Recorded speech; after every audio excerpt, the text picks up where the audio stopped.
Hello beautiful people and welcome to this video. Today we're talking sexuality. This is part 2. If you'd like to hear part 1, you can check the link below. Before we get into that, I don't know if you've heard the big news. I don't think you've heard. On the 4th of November, I am preparing with everything in me, my soul, my heart, my knowledge, a Sexuality Beyond Sex online retreat. If you'd like to get more about that, please fill in the form below. And you can also fill the form below one to get to know more about the retreat, how much it is, where is it going to be, what time, and all of that.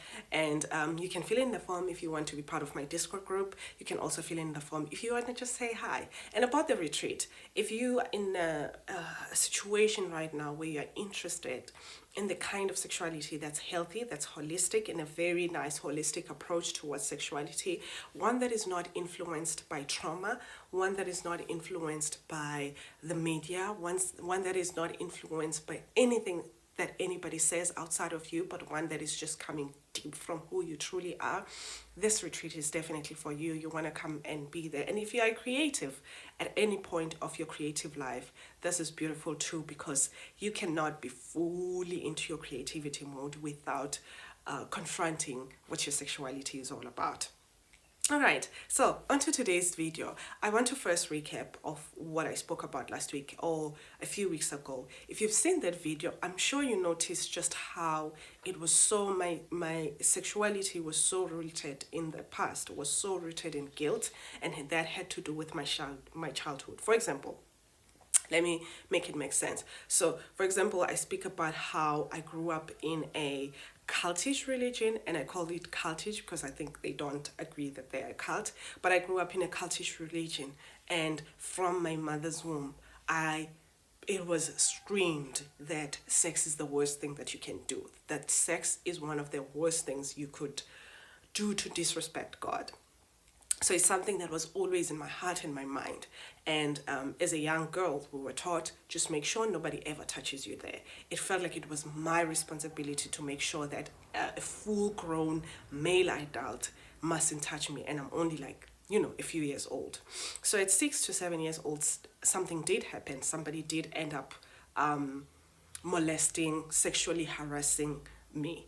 And that brought me, instead of sadness, anger, and all of that, it brought me a lot of guilt, because now, this whole time, for 6 years of my life, I've been taught, make sure nobody touches you there, and then suddenly somebody has touched me there, and then now I'm growing up with this guilt. How did I let this happen?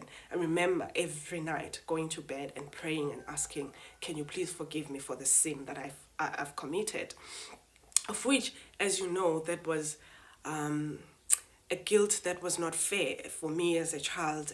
Adults are there to take care of me. Adults are there to make sure that I'm protected, that I'm in a protected space, and the space wasn't protected because of the repressed culture. Of course, something like that was going to happen. So that's the first guilt. And eventually, I worked through that by myself. And then around the ages of 12 to 14, I start feeling like an attraction to guys, like feeling like, I'd like to have a friend, a guy friend. I'd like to have someone to hold hands with, someone to be intimate with. So I'm like, yeah, that would be nice. So I start being interested, and there's a few offers around, and I say yes to some of those or one of those. And what happens with that is that what I didn't know at that time, and how do you know? You're only 12. I didn't know that me saying yes to, let's hang out, I like your company, I like us holding hands, I like, just the little things. I didn't know I was saying yes to a full-blown sexual relationship. And I would feel guilt when suddenly, as we are holding hands and doing this, and then the boy, because that was just a boy, he's probably 14 too, is like, hey, let's take it to another level. And I'm like, no, what level are we going into?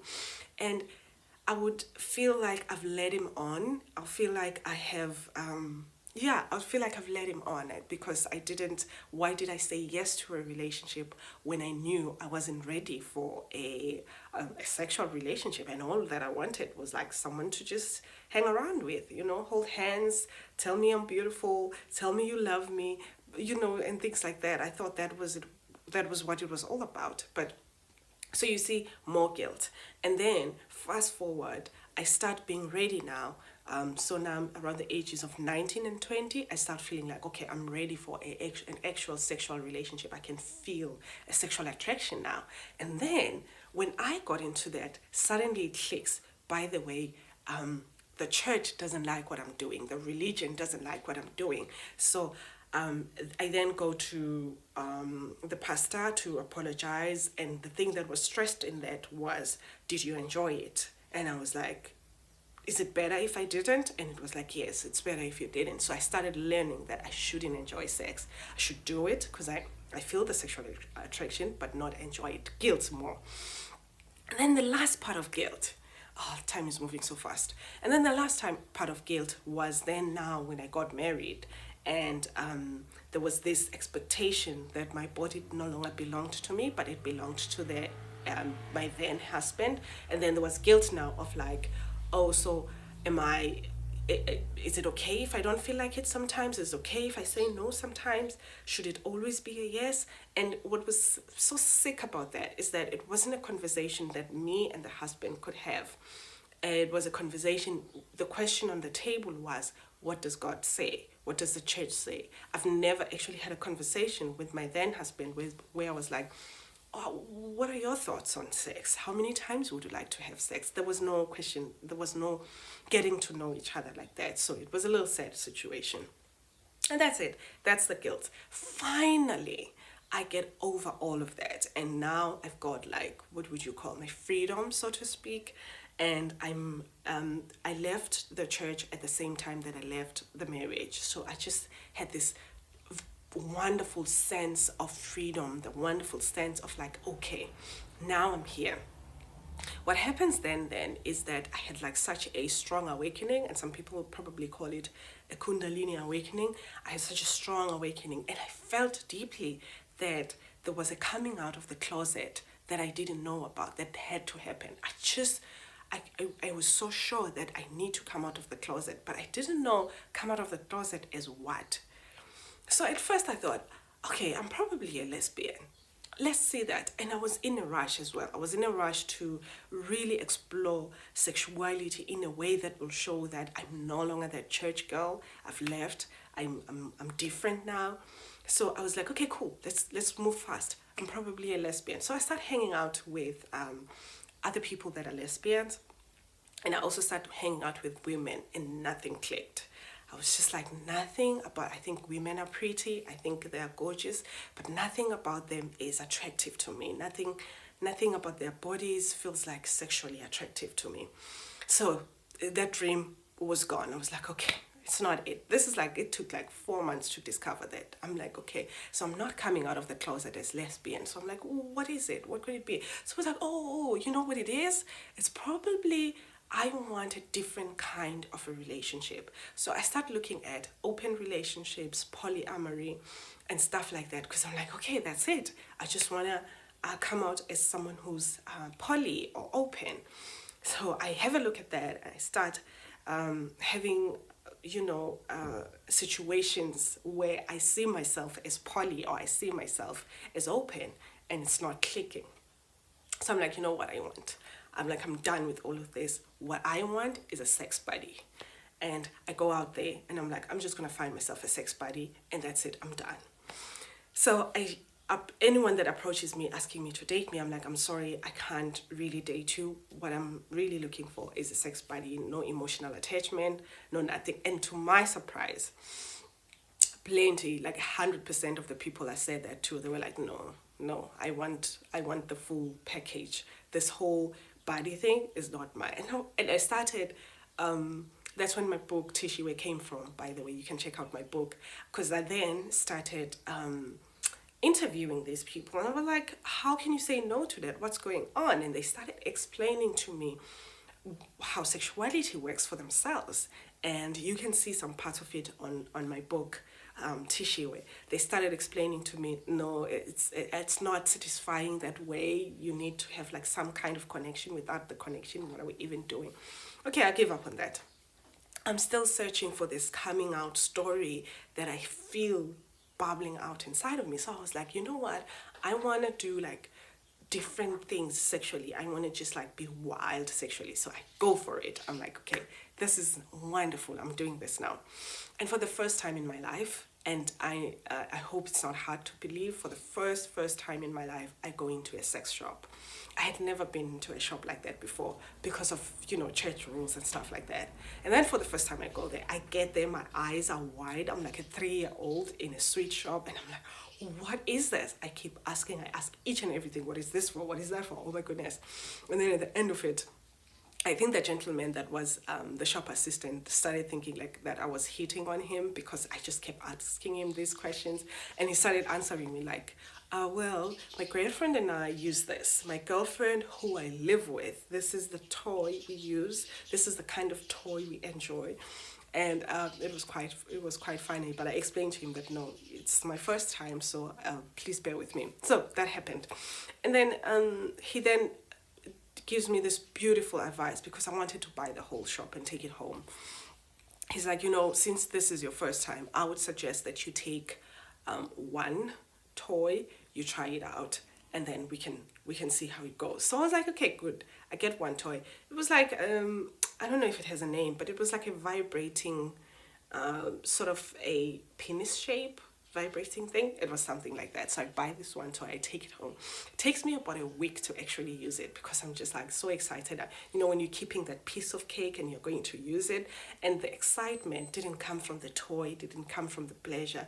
The excitement for me was like, finally, I'm free to do this. Somebody had told me not to do it, but now I feel free to do it. I tried to use that sex toy. It just, I don't know, the best way I explain it is it felt like condoms, 100 condoms stacked up together. It felt very unnatural for me. So I ended up throwing it in the bin, never used it again. And then I started revisiting what is it exactly that I was looking for sexually.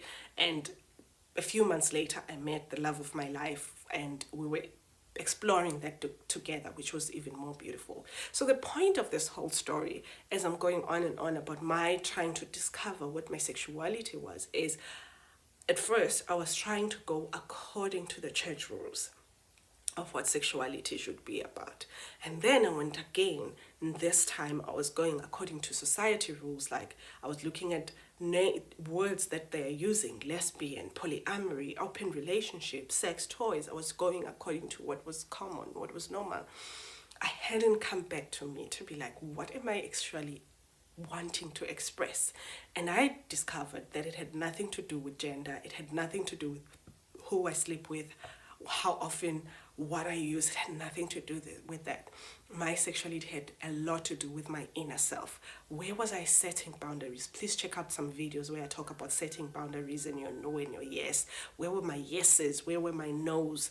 What was I feeling excited about in life? And was I free enough to allow myself to enjoy what it is that I feel is exciting for me? Because we usually go straight to the bedroom when we are thinking about sexuality, where it's something that starts way outside. It starts with the way we speak, it starts with the way we approach life, it starts with the kind of job that you decide to look for, with the kind of friends you decide to hang out with the kind of friend you decide to be. That's all encompassed in what sexuality is. And that's what I want to share with you in our beautiful, wonderful online retreat that's coming up. And I hope this story, because I don't think it's special, I don't think my story is special, and I don't think it's uncommon. I think it's such a common story. And if you could please share with me below, what has been your sexuality rooted in the most? As you can tell, mine was rooted in guilt the most, and then it moved from guilt, and I was trying to get it to be rooted in rebelliousness. So now I want to know with yours, what is your sexuality rooted in the most? And I would like to hear that on the comments below. And I hope in you reminding yourself and telling yourself your sexual history story and what it looks like, that you can figure out where you're going. It's been wonderful telling this story. Enjoy the rest of your day.